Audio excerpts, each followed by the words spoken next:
এটা হলো খেজুর ঝাপ। এটা আমি প্রথম দেখলাম আমাদের চাম্পাহাটির নড়িদানাতে এই খেজুর ঝাপটা হয়। আমি কখনো যাইনি, কিন্তু এবারে ভিডিও করবার জন্য আমি গেলাম। আর যখন সামনাসামনি দেখলাম এই দৃশ্যটা, সত্যি খুব ভয় লাগছিল যে এখানে খেজুর গাছের মাথায় একজন উঠবে। দেখো তোমরা দেখতেই পাচ্ছ যে উঠেছে, আর পুরো চরকির মতো ওই ঘুরছে খেজুর গাছের একদম মাথায়, কিন্তু কোনো রকম খেজুর গাছের কোনো কাঁটা কিন্তু ওনার গায়ে লাগছে না। এটাই হলো ভগবানের লীলা। এই খেজুর গাছে ওঠার আগে একজন পুরোহিত এসে কিন্তু এই গাছটাকে পুজো করলো, তারপরে এই খেজুর গাছের মাথায় ওঠা হচ্ছে।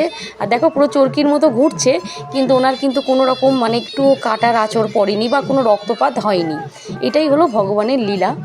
যাই হোক, আমাদের চাম্পাহাটির নড়িদানাতে এই খেজুর ঝাপটা হয়, তাই ভাবলাম তোমাদের সাথে ভিডিও করে একটু শেয়ার করি। আর তোমরা কে কে দেখেছো এই খেজুর ঝাপ? যদি কেউ দেখে থাকো কমেন্টে কিন্তু জানিও। চলো, সবাই ভালো থেকো, সুস্থ থেকো। আজকের মতো আসি, দেখা হচ্ছে আবার পরের ভিডিওতে।